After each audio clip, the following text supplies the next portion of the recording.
அஸ்ஸலாமு அலைக்கும் வரஹ்மத்துல்லாஹி தஆலா வபரகாத்துஹு. புகழ் அனைத்தும் அல்லாஹ் ஒருவனுக்கே உரித்தாகட்டுமாக. ஸலவாத்தும் ஸலாமும் நபிகள் நாயகம் ஸல்லல்லாஹு அலைஹி வஸல்லம் அவர்கள் மீதும் அவர்களின் குடும்பத்தார்கள் நல்லவர்கள் நம்மவர்கள் அனைவர்கள் மீதும் என்றென்றும் நின்று நிலவட்டுமாக. அல்லாஹ்வின் மகத்தான கருணையின் காரணத்தினால் அல்லாஹ்விடத்திலே வேண்டி விரும்பி அல்லாஹ் ரமலானை அடைய வேண்டும் என்பதாக கேட்டோம். அல்லாஹ் அடைய செய்திருக்கின்றான். இந்த மாதம் முழுக்க ஆரோக்கியமாக நின்று அல்லாஹ்வை வணங்கி வழிபட்டு வாழக்கூடிய உன்னதமான உயர்ந்த கூட்டத்திலே அல்லாஹ் நம் அனைவரையும் சேர்த்தல் புரிவானாக. நாம் செய்யக்கூடிய எல்லா அமல்களையும் அல்லாஹ் நிறைவான முறையிலே ஏற்று அல்லாஹ் கபூல் செய்து அருள் புரிவானாக.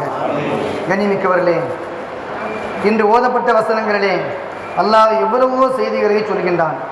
அதிலே குறிப்பாக சொல்ல வேண்டுமானால் இன்று ஓதப்பட்ட வசனம் பெருமானார் ஸல்லல்லாஹு அலைஹி வஸல்லம் சொன்ன அந்த முக்கியமான சூரா. எந்த வீட்டிலே சூரத்துல் பக்ரா ஓதப்படுகின்றதோ அந்த வீட்டிலிருந்து ஷைத்தான் ஓடிவிடுகின்றான்.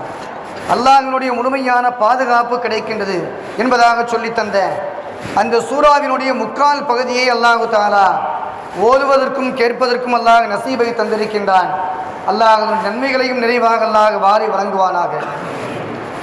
இன்னைக்கு பொதுவாக மனிதனுடைய வாழ்க்கையில் பார்த்தோம்னா எத்தனையோ குணங்கள் இருக்குது. அதில் ஒரே ஒரு குணம் என்னென்னா, நம்ம தவறு நம்ம ஒத்துக்கிறோம். அது முடியுமான்னா யாராலும் முடியாது. நான் தப்பே பண்ணலைங்க அப்படின்னு அடித்து சொல்லுவோமே தவிர நம்ம தப்பை நம்ம உணர்ந்து பார்ப்போமா, ஏற்றுக்கிறோமானா கண்டிப்பாக கிடையவே கிடையாது. தப்பை உணர்ந்து கொள்ளக்கூடிய பக்குவம் என்றைய தினத்திலே மனிதனுக்கு வருகின்றதோ அல்லாஹு தஆலா அந்த மனிதனை அல்லாஹ் உயர்வாக படைக்கின்றான். அல்லாஹ்ட்ட போய் ஷைத்தான் சண்டை போட்டது என்னென்னா, நான் உயர்ந்த ஆளு, அல்லாஹ்வுடைய படைப்பு அப்படின்றத அவன் ஒத்துக்கிறல. அவன் சொன்ன வார்த்தை நான் உயர்ந்தவன். தன்னுடைய தப்பை அவன் உணர்ந்து பார்க்காம அல்லாஹ் படைத்த படைப்பு என்ற அந்த உணர்வு இல்லாமல் தப்பை ஒத்துக்கொள்ளாததன் காரணத்தினால் அல்லாஹ்வால் தூக்கி எறியப்பட்ட அந்த வரலாறை பார்க்கின்றோம்.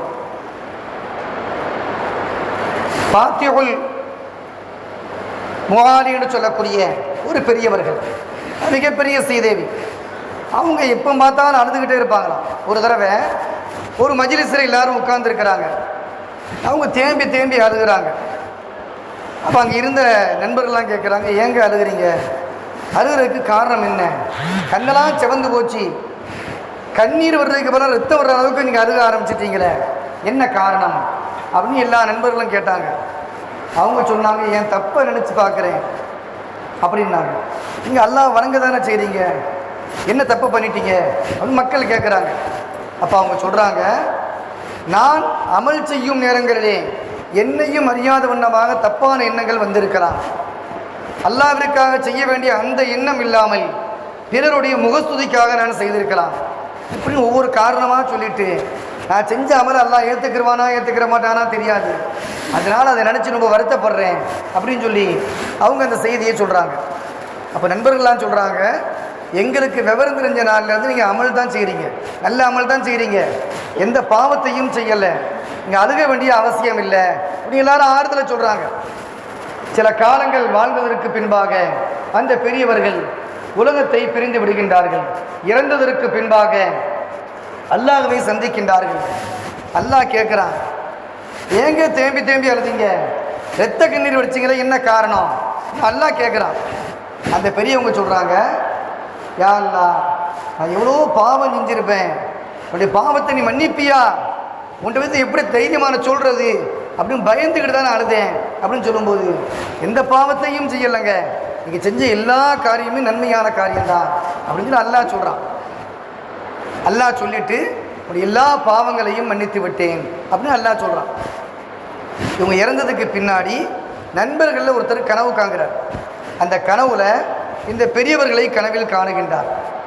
கனவுல பார்க்கும்போது இந்த பெரியவங்களை பார்த்து இந்த நண்பர் கேட்குறாரு, எவ்வளோ நன்மைகளை செஞ்சீங்க, பாவத்தை செஞ்சுட்டேன்னு வருத்தப்பட்டு அழுதீங்க, இன்றைக்கி உங்கள் நிலைமை என்ன?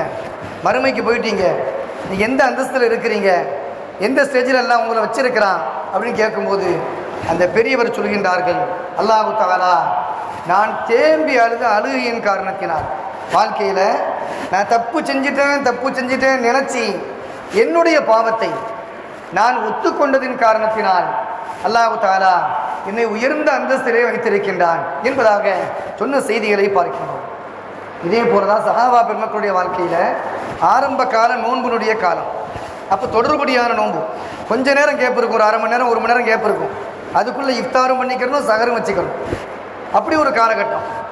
அப்போ சஹாபா பெருமக்களில் ஒரு சஹாபி இரவு நேரத்தில் தன்னையும் அறியாத வாலிப காலத்தின் காரணத்தினால் தன்னுடைய மனைவியோடு குடும்ப உறவிலே ஈடுபட்டு விடுகின்றார்கள். யாருக்கும் தெரியாது குடும்பத்தில் நடந்த நிகழ்வு. இவங்களுக்கும் ஒரு மனைவிக்கு வந்து தெரியும். நினைச்சா மறைச்சிருக்கலாம். அந்த சஹாபி மறைக்கல. மறுநாள் காலையில் ஃபஜ்ரில், யா ரசூலல்லாஹ், நான் தப்பு பண்ணிட்டேன். அல்லாஹ் தஆலா குறிப்பிட்ட நேரம் தான் நமக்கு வந்து சாப்பிடுவதற்கான, குடும்பத்தில் ஈடுபடுவதற்கான நேர அவகாசத்தை அல்லாஹ் ஒதுக்கி இருக்கின்றான். நான் தப்பு பண்ணிட்டேன் யா ரசூலல்லாஹ் அப்படின்னு சொல்லி தன்னுடைய தவறை ஒத்துக்கொண்டு வந்த அந்த வரலாறை பார்க்கின்றோம். அல்லாஹ் தஆலா இந்த தவறை ஒத்துக்கொண்டதின் காரணத்தினால் நமக்கு மிகப்பெரிய இலகுவான வாழ்க்கையை அல்லாஹ் அமைத்து வைத்திருக்கின்றான். அவங்க தப்பை ஒத்துக்கிறாமல் அவங்க வாழ்ந்துருந்தாங்கன்னா இன்றைக்கி வரை நம்ம நிலைமையும் ஒரே 1 மணி நேரம் தான். அந்த 1 மணி நேரத்தில் இஃப்தாரும் செய்யணும், சகரம் செய்யணும், எல்லாமே அதுக்குள்ளே தான். அப்போ 23 மணி நேரம் நோன்பு வைக்கக்கூடிய சூழ்நிலையை அல்லாஹ் உண்டாக்கி இருப்பான். எனவே வாழ்க்கையில் எந்த தவறை செய்தாலும் சரி, மனிதனுக்கு செய்த தவறாக இருந்தாலும் சரி, மனிதன் அல்லாஹ்விற்கு செய்த தவறாக இருந்தாலும் சரி, அந்த தவறை ஒத்து அதற்காக மன்னிப்பை கேட்கும் நேரங்களிலே அல்லாஹ் தஆலா உயர்ந்த வாழ்க்கையை ஈருலகத்திலேயும் அல்லாஹ் தருகின்றான். அப்படிப்பட்ட உன்னதமான வாழ்க்கை வாழக்கூடிய தௌஃபீக்கை பெற்ற சீதேவிகளாக அல்லாஹ் நம் அனைவரையும் ஏற்றல் புரிவானாக. வாஹிர் தஅவானா அல்ஹம்துலில்லாஹி ரப்பில் ஆலமீன். அஸ்ஸலாமு அலைக்கும் வரஹ்மத்துல்லாஹி வபரகாத்துஹு.